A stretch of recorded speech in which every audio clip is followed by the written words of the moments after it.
Tonight on CBC Vancouver News. There are so many concerns that the community has about this project. People have to live somewhere, so it's got to be done. A provincial agency orders an LNG company to deploy a floating hotel to near Squamish for its big construction site. Plus, they eliminate the vehicle transfer, which is a big win, but they still don't eliminate the unnecessary harm. the parents of a young woman forced to move from her Vancouver hospital to get medical assistance to die says the province's plan for a new clinical space for MAID is not good enough, and they're suing. And 4 years late and more than 5 times over budget, Metro Vancouver decides it is time to audit the ballooning costs of a wastewater treatment plant on the North Shore. This is CBC Vancouver News.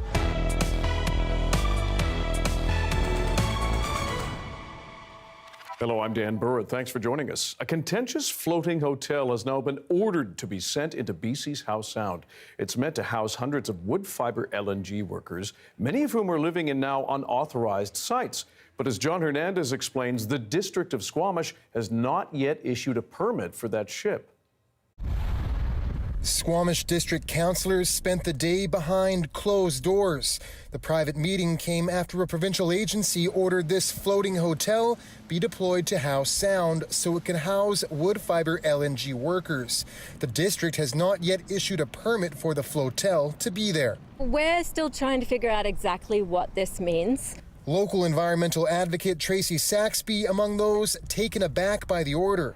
It was made by BC's Environmental Assessment Office to wood fiber LNG, which is required to house its workers on the old cruise ship at its project site near Squamish.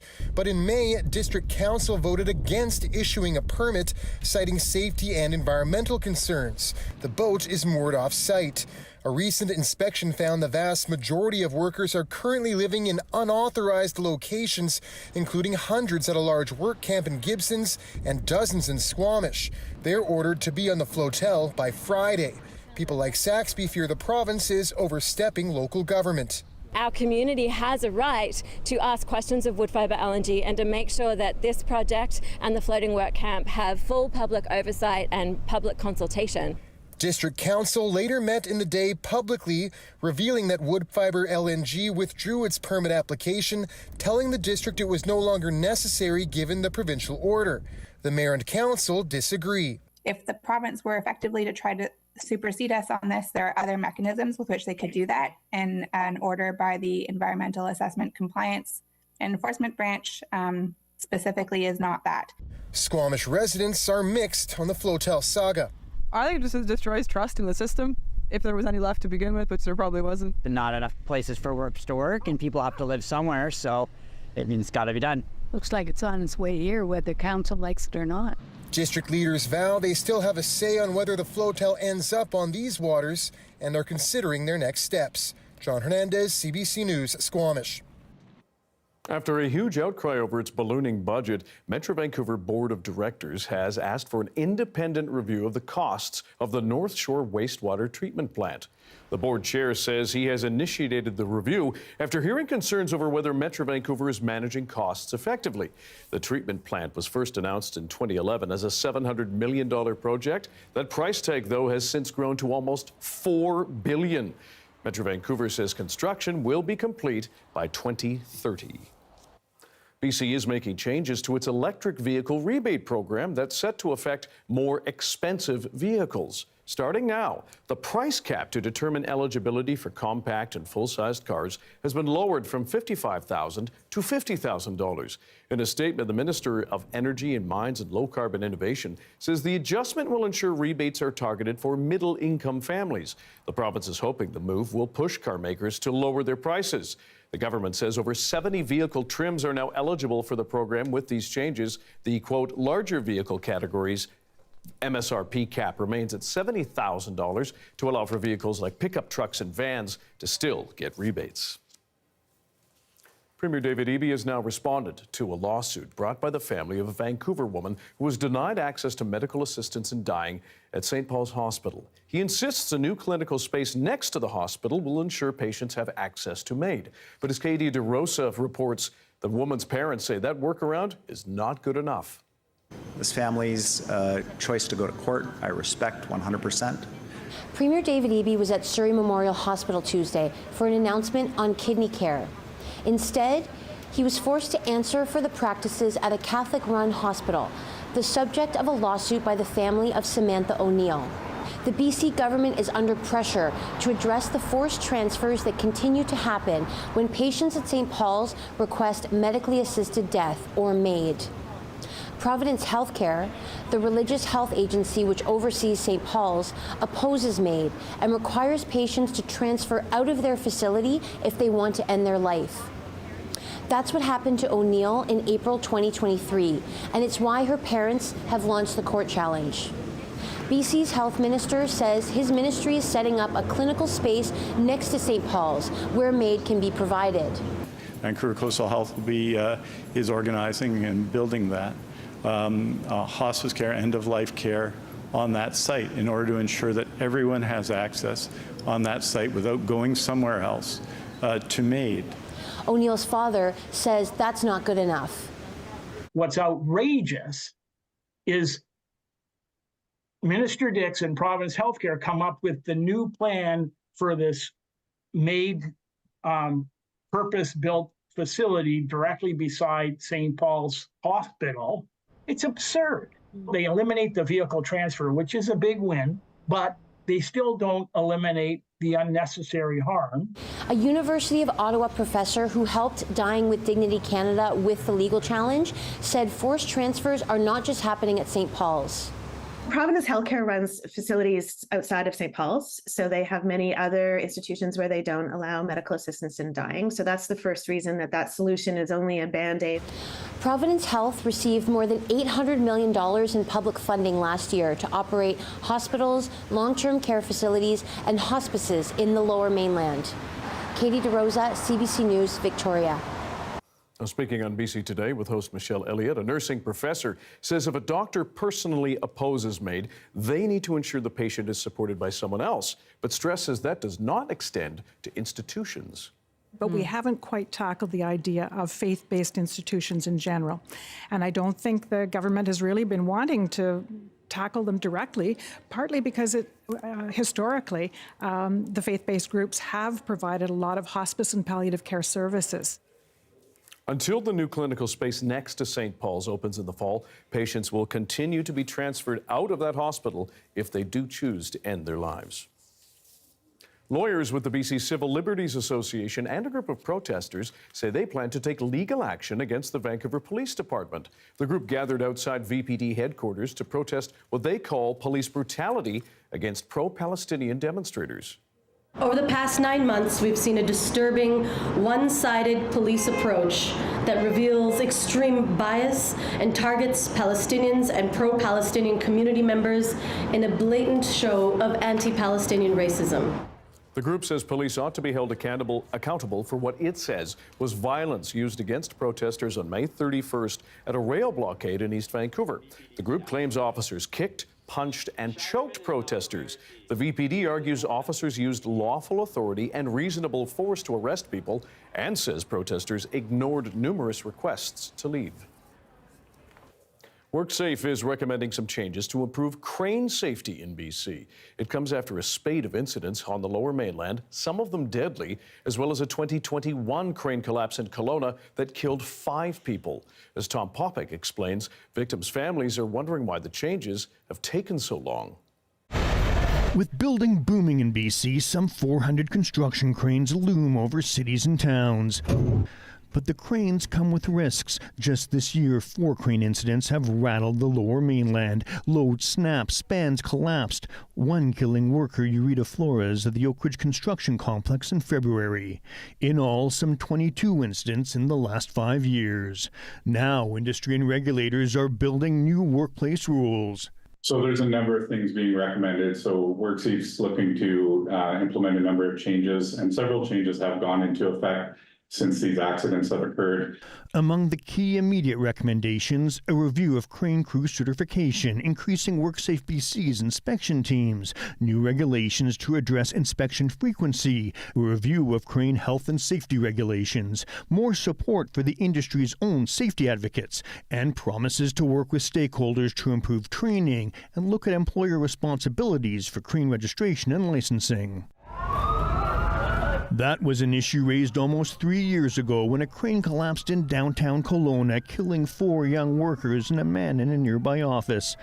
23-year-old Kalen Vilnius was on his first shift at the site after buying a house with his girlfriend. Coming up to help him move. Unfortunately, that won't happen. Kalen's father, Chris, has since become an outspoken advocate for change. We're coming up to 3 years in July 12th, so it's taking a really long time. There's a lot of change that's needed. Still, accidents happening and people dying in the meantime. I would have thought that the reaction to this would have been immediate, but normally I wouldn't expect that to take years.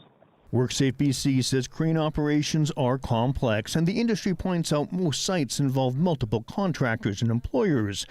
The RCMP have recommended criminal negligence charges related to the Kelowna collapse.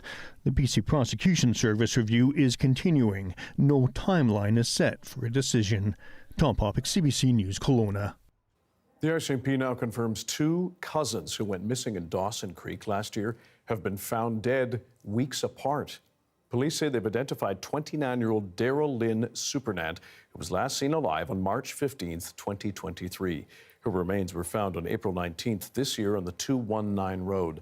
The remains of her cousin, Renee Didier, were found near the Kiskatnaw River on May 18th. She went missing December 2nd of last year. The pair are among 4 people who went missing in Dawson Creek in 2023, prompting community-wide searches and questions about public safety.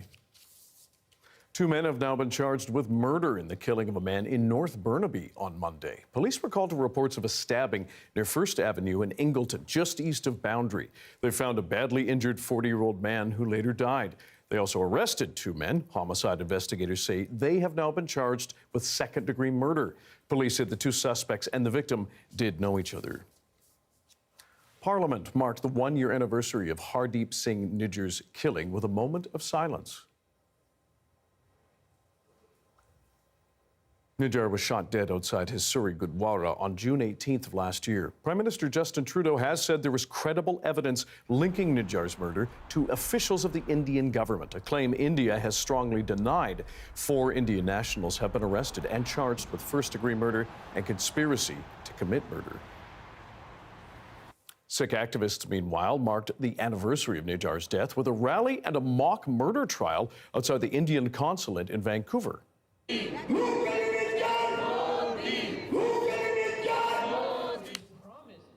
Protesters carried a life-sized cutout of the Indian Prime Minister around the consulate before putting it behind bars and symbolically convicting him. We have come exactly 1 year after, stand before the Indian consulate here in Vancouver and hold this mock trial so that we show the world that Narendra Modi is ultimately the person we believe is responsible for the murder of Hardeep Singh Nijjar. Modi briefly met Trudeau on the sidelines of the G7 summit in Italy last week. The 4 accused in Nijjar's death are scheduled to appear in court in Surrey on June 25th. A former CSIS officer says the spy agency's sharing of information with provinces is long overdue. And as Mira Baines reports, it comes as BC Premier David Eby urged the Prime Minister to move quickly on changes to the CSIS Act that would allow the flow of critical intelligence. Premier David Eby wrote a letter to Prime Minister Justin Trudeau pushing for legislative changes to the CSIS Act to be implemented quickly. He says Victoria is being left in the dark on critical information from CSIS about foreign interference. Tell us the best information you have about what's happening in British Columbia at the political level, at the government level. The role of foreign interference has been under intense scrutiny in BC after the death of Sikh activist Hardeep Singh Nijjar in Surrey last year. We've seen the Prime Minister say that India was potentially directly involved in the murder of a British Columbian, the government of India. It's a massive and significant allegation. Eby also cited recent worries over a state-level actor suspected of trying to hack into provincial computer systems.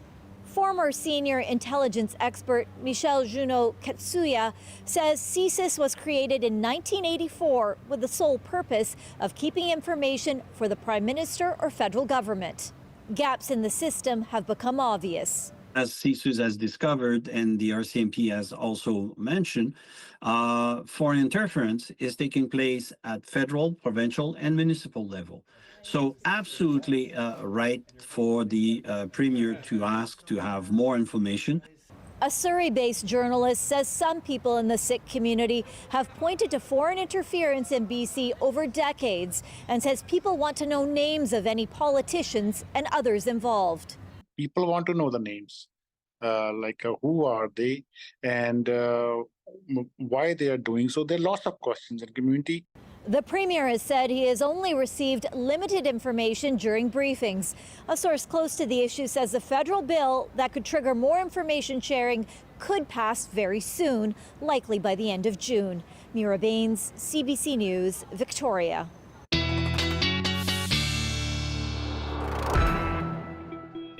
Darius Madavi is here with a look at the weather.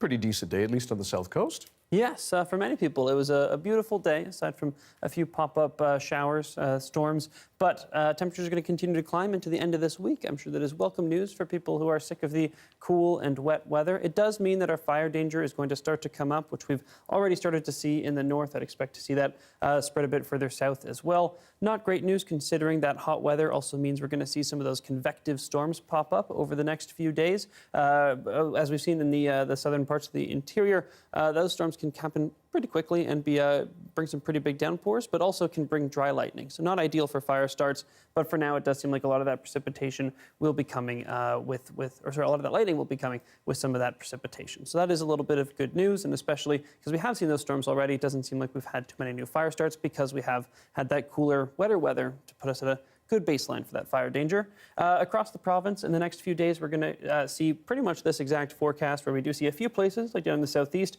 where we get that convective activity, we get those storms, but for the most part, it's going to be sunny skies, unless you do have that little bit of precipitation pop up because of that little bit of activity as the ground heats up. But generally, lots of sunny days ahead, pretty much no matter where you are, including here in Vancouver, where we've got a little bit of cloud lingering tomorrow, probably just high cloud, and then we start to see lots and lots of sunny skies, and then a chance of a bit of a showery weekend, Dan. Okay. Thanks very much, Darius. Thank you. Planning a funeral can be difficult enough, especially while grieving a loss. After the break, we're going to hear how one funeral home supports families as they honor those who've died.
This week, we are taking a close look at the process of grieving loved ones and the supports in place for people experiencing grief.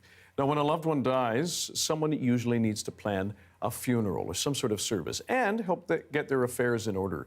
Those are more burdens amid a lot of sadness. Joining us now to share how funeral homes help is Nicole Webb. She's the location manager for Glenhaven Memorial Chapel in East Vancouver. Thanks for joining us. We appreciate it. Thank you so much for having me. So, when it comes to your work, how do you support families going through, first of all, the logistics of planning a service, whatever they decide to do and come to you? Yeah, so there's a lot that goes into planning a service. Just from the moment that your loved one passes, there's phone calls to start making, and how do you get them from a hospital into the care of a funeral home?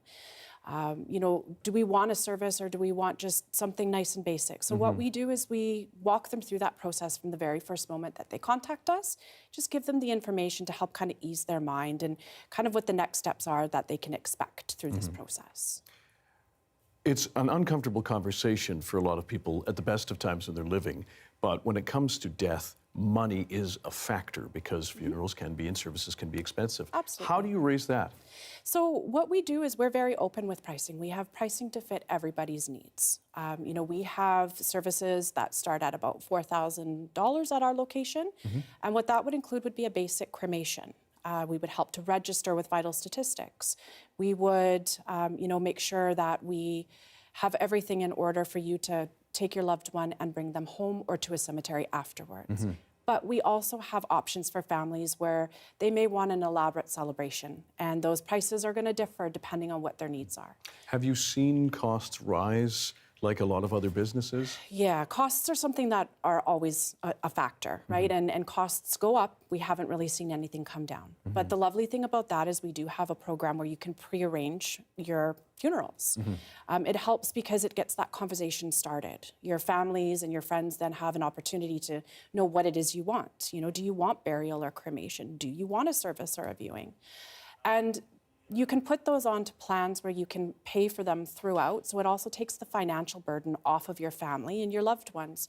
They don't have to worry about that when the time comes. Can you do it in installments as well? Absolutely. Oh, okay. Yes, you can. In fact, I pre-arranged myself, and it's been the best thing that I've ever done. When it comes to some more personal touches, we talked a lot about logistics and money. What are the things that you find satisfaction in when it comes to learning about people? Yeah, so that's one of my favorite parts of the job, is you get an opportunity to sit down with somebody and form a connection, and you learn about their loved one. So the stories of who they were, what hobbies did they have? What music did they love? What represents who they are? And how can we bring that into a service within such a short time, but still represent them as a whole? Nicole Webb, we really appreciate your time and your expertise. Thanks for walking us through a difficult thing with a lot of clarity. Thanks very much. Thank you so much for having me. After a string of crashes and other safety failures, Boeing is once again under fire. After the break, the company's CEO gets grilled by U.S. lawmakers.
Aerospace giant Boeing has been under intense scrutiny because of crashes and a string of other safety failures. The company's CEO was grilled today by American lawmakers, while the families of victims, including some Canadians, watched. Katie Simpson has more.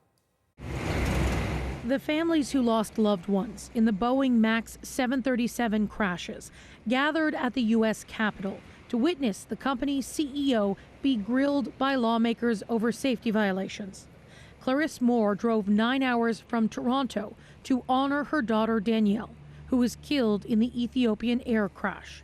Did she cry for me?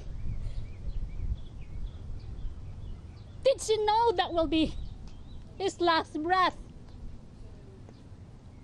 Did someone hold her hands? So Cajon, Boeing, CEO, management, did you hear my daughter cry? In the room, they held photos of their loved ones, waiting for Boeing CEO Dave Calhoun to take his seat.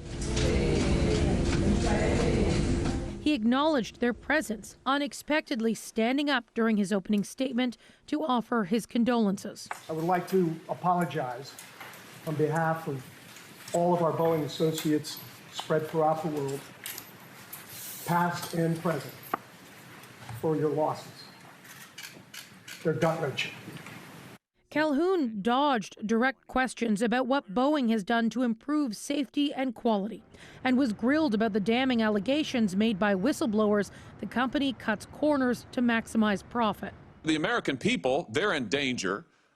For your workers, they're in peril. For your whistleblowers, they literally fear for their lives, but you're getting compensated like never before. Don't you think maybe your priorities are misplaced here? I mean, don't you think maybe it's time to get back to focusing on making quality planes? I don't recognize any of the Boeing you described. Really?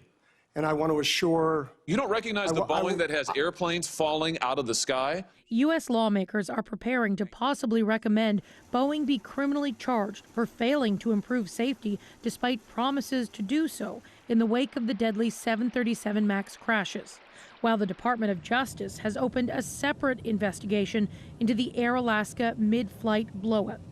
These families are demanding and hoping there will be criminal charges, a step toward the accountability they've long demanded. Katie Simpson, CBC News, Washington. Some Canadian air travelers say they are fed up with airline fees for services that used to be free. Sophia Harris breaks down the latest round of charges and Ottawa's plan to make them easier to spot. Thanks for calling WestJet. Jana Fadovic was shocked when she called WestJet to book a family trip to Phoenix and learned she must now pay to book flights by phone.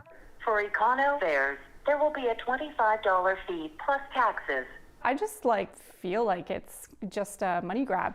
Airline fees aren't new, but some major carriers are now charging for features previously included. It's just pricing people out of being able to fly. Air Canada also recently fielded customer complaints after introducing a fee for economy seat selection at check-in. And that's not all. Oh yeah, no carry-on luggage, no carry-on bag. WestJet came under fire on social media this month after revealing new details of its lowest fare, now called Ultra Basic. Customers must pay extra for overhead carry-on, and if they don't pay a fee for seat selection, they'll be seated at the back of the plane. So what do you think of Ultra Basic? It's like they're trying to punish people for wanting to pay less. It's like, fine, you think you can pay the least amount for a ticket? Well, we'll show you. Air Canada and WestJet told CBC News service charges benefit passengers because they only have to pay for the features they want. Even so, Ottawa has pledged to make airline fees more transparent, but it has no action plan as of yet. Transparency is something that is a good thing. This consumer advocate says airlines should display optional fees alongside the ticket price. It would be much easier for consumers to have a full idea of what they're paying and be able to compare prices. However, more transparency won't bring an end to airline fees. We don't need to pay for customer service. Customer service should be provided. Determined not to pay WestJet's phone charge, Fadovic booked her tickets online, reluctantly. Sophia Harris, CBC News, Toronto. Pop superstar Justin Timberlake is facing drunk driving charges after being arrested in the Hamptons overnight. Tegan Beaudet has more on what happened and the potential damage to his public image. He's one of the world's biggest pop stars, but he spent the night in jail, charged with driving while intoxicated. A statement from local police says Justin Timberlake was arrested in the Hamptons overnight Tuesday. Police pulled over his BMW after he allegedly failed to stop at a stop sign. Officers claim he was, quote, operating his vehicle in an intoxicated condition. The pop star claimed he had only one martini, and court documents say he refused a breathalyzer test. He's since been released without bail. He did have a really squeaky clean image. I think for him, the DUI probably bothers him more personally because he's a dad, he's a husband. Timberlake got his start as a Disney Mouseketeer, rocketing to fame in the boy band NSYNC. He has won multiple Grammys and starred in several hit movies.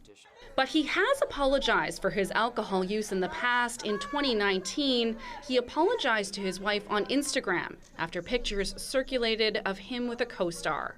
He wrote he drank too much and regretted his behavior the night the photos were taken. This culture critic says Timberlake's fan base is not what it once was, and this could impact his public image. There was a time where I think he would have been able to brush this off as no big deal. It's a youthful indiscretion, like no big deal. And now I don't think that's the case anymore. Timberlake is currently touring in support of his most recent album, Everything I Thought I Was. But he will have to deal with this charge before that tour ends. Tegan Beaudet, CBC News, Toronto.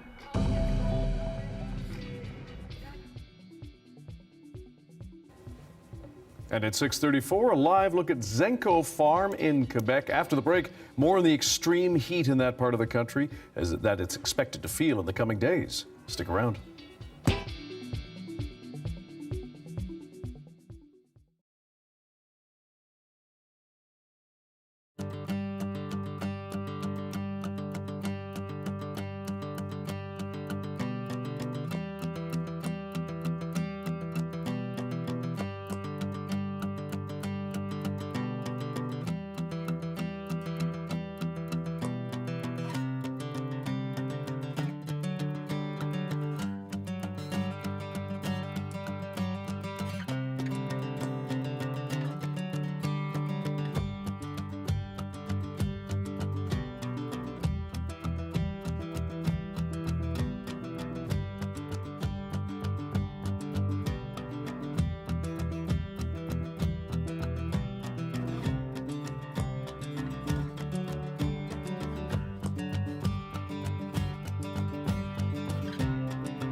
So I know when I really like a song, if within the first 3 seconds, I'm already vibing to it. Hey, I'm Rohith Joseph.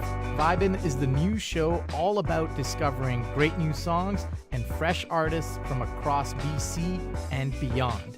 It's not one person dictating what good music is, it's the community sharing what good music is. Stream Vibin' on CBC Listen.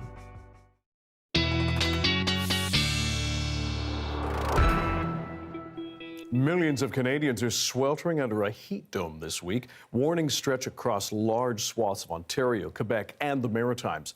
As Ithel Musa reports, hot, humid conditions pose health risks for both people and animals. From Ontario to Atlantic Canada, millions of Canadians are under a heat warning as high heat and humidity reach what experts call dangerous levels. I'm a little bit nervous, to be honest with you. Based on what happened in British Columbia last summer, it was extreme, like really extreme. I like it right now. I have a feeling my feelings will change by August. Montreal will feel like 40 degrees Celsius during the worst of it this week. This shelter is one place where people can cool down, get some water, and escape the extreme heat. People can die from the heat, just like they can die from the cold. It's all happening because of a heat dome, a high-pressure weather system that pushes hot air down near the Earth's surface and traps it, causing the temperature to rise. Not only do you have the heat, but also you have the poor air quality from the fact the sun will cook the chemicals coming out of our tailpipes and smokestacks. It's just the whole day, morning, noon, and night. We can't escape it. And neither can animals like these polar bears at the Toronto Zoo. There's a pool, ice machines, and plenty of shade to keep them cool. The extreme heat is something zookeepers are paying close attention to keep animals safe. I think what's really interesting is how everybody is starting to get far more tuned into weather, into climate change, and what that means for our needs. Well, we have to think about that for our animal needs.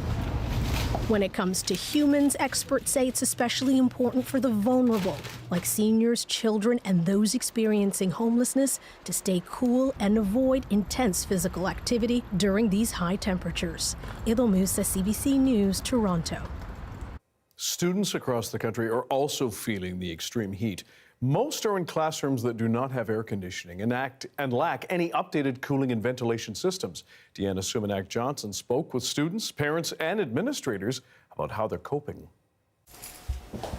Grade 4 student Abigail Lafeve says that on hot days it's hard to concentrate in class. And it's usually like 27, 28, 29, sometimes even 30.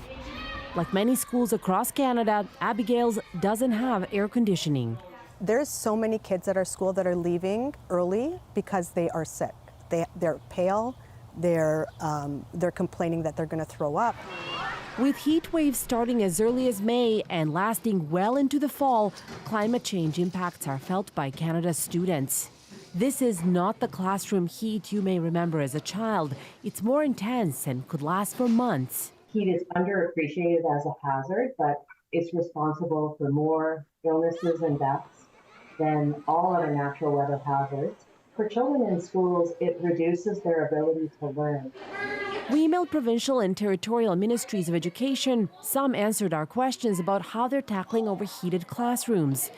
BC Ministry of Education said that it upgraded HVAC systems in 400 schools since 2020 to the tune of $300 million.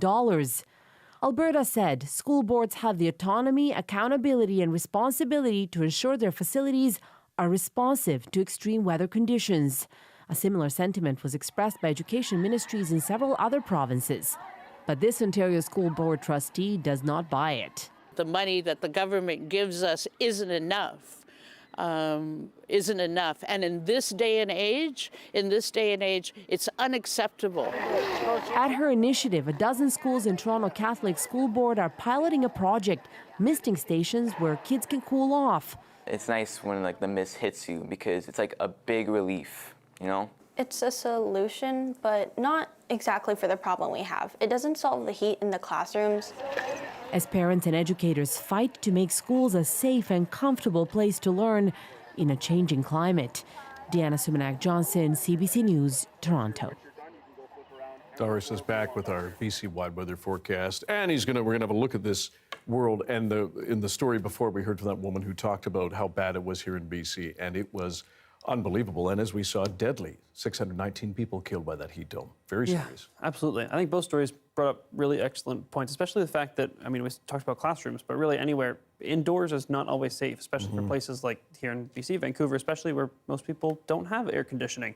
And so I think we focused a lot on what the temperatures are like outside without thinking about what happens inside. And maybe we should show more footage of that. I don't know.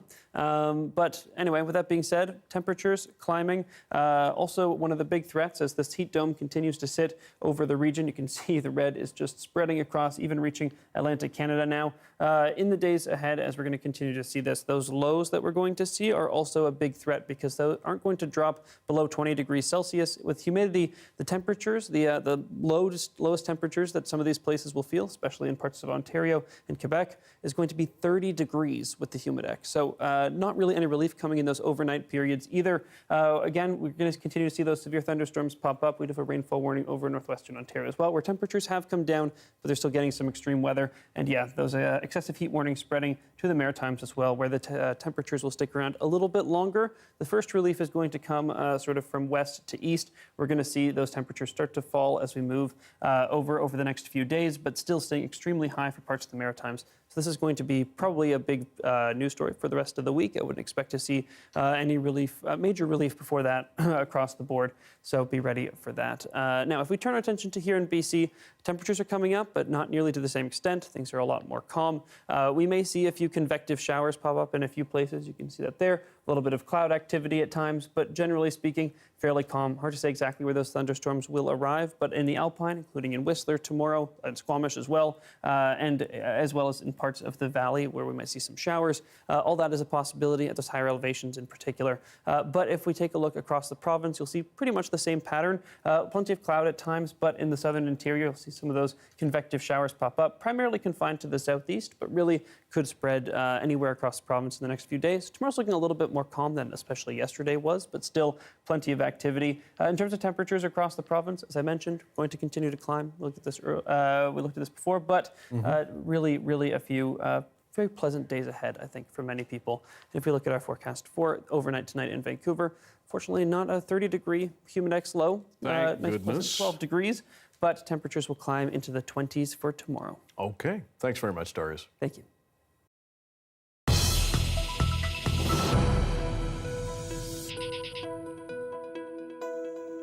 There are dozens of period myths circulating online on platforms like TikTok and Instagram, from periods sinking to papayas inducing periods. Anya Soliadzotsky breaks down 4 big ones and looks at their potentially harmful effects.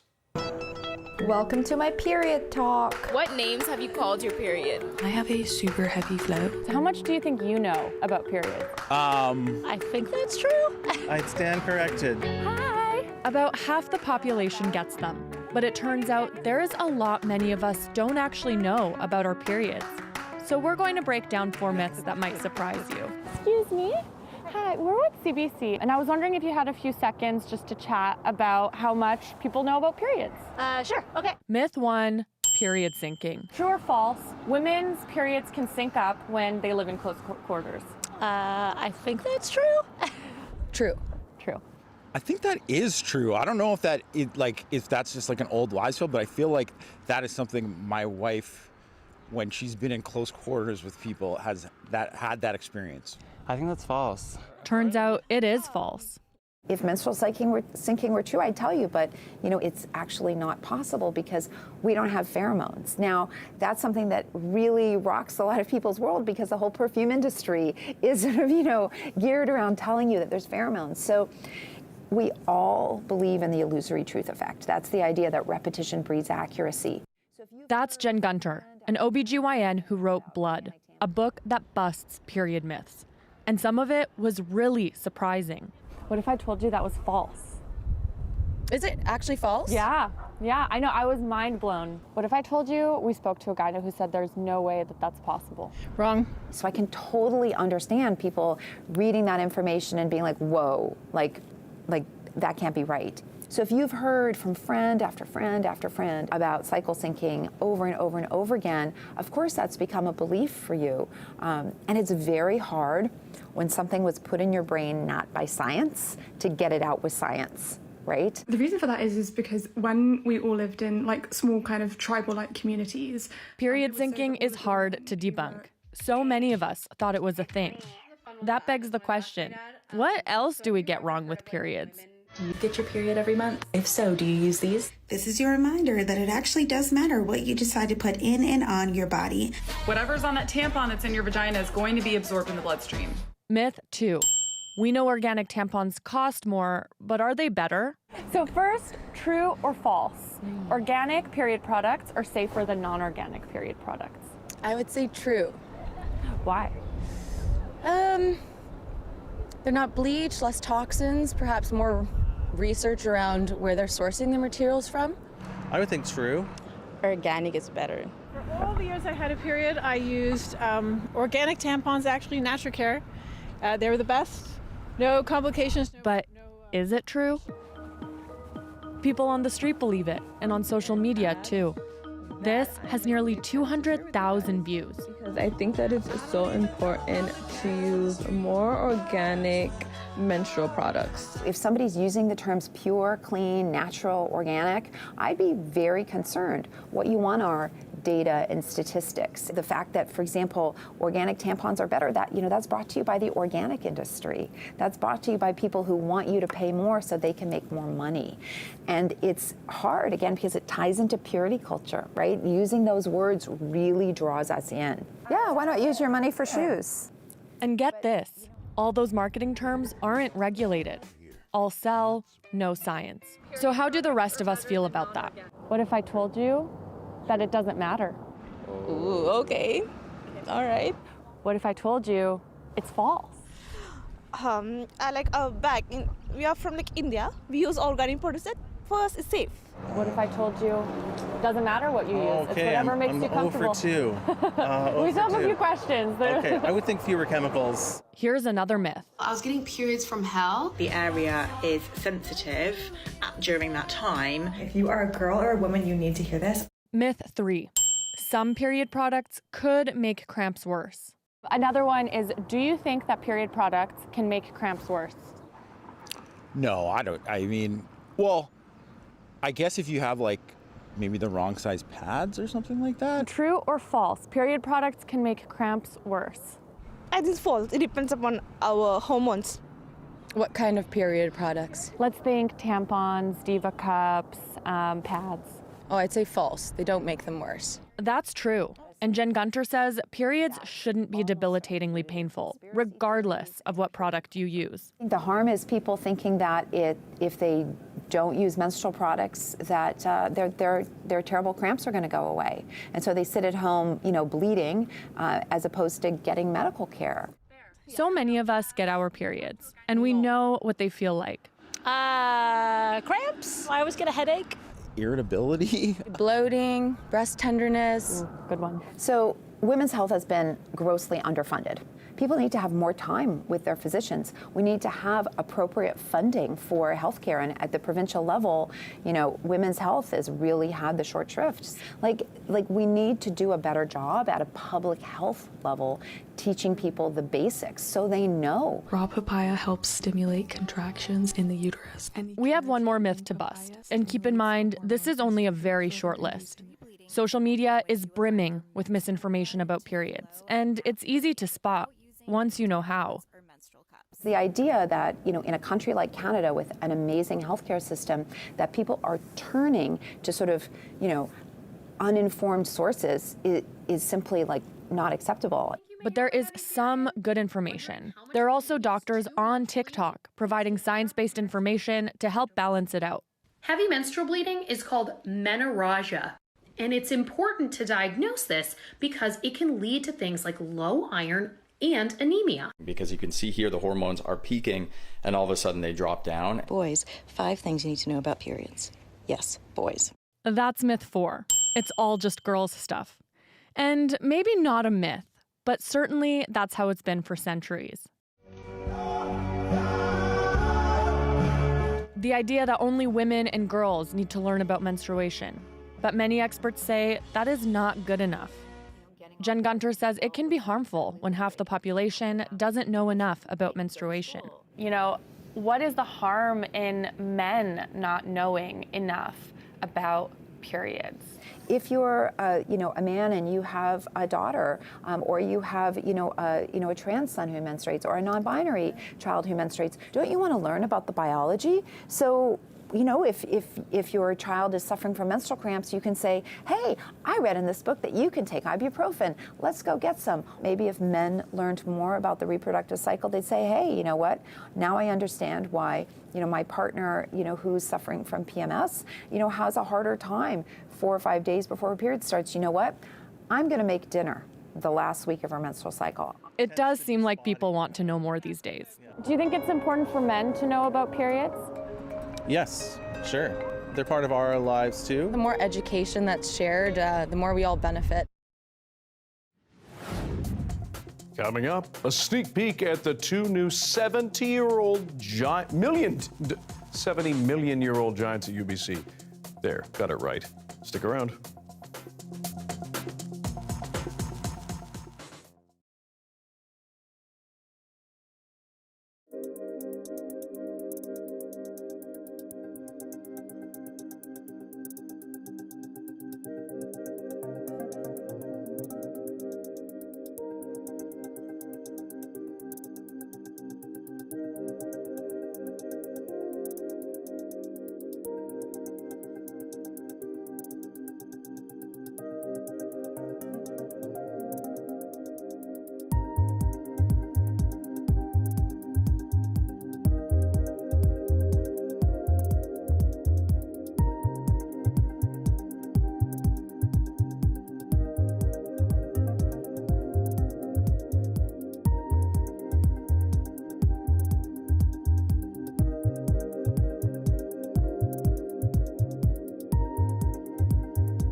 Hi, I'm Amy Bell, and here's what's in your CBC Vancouver inbox.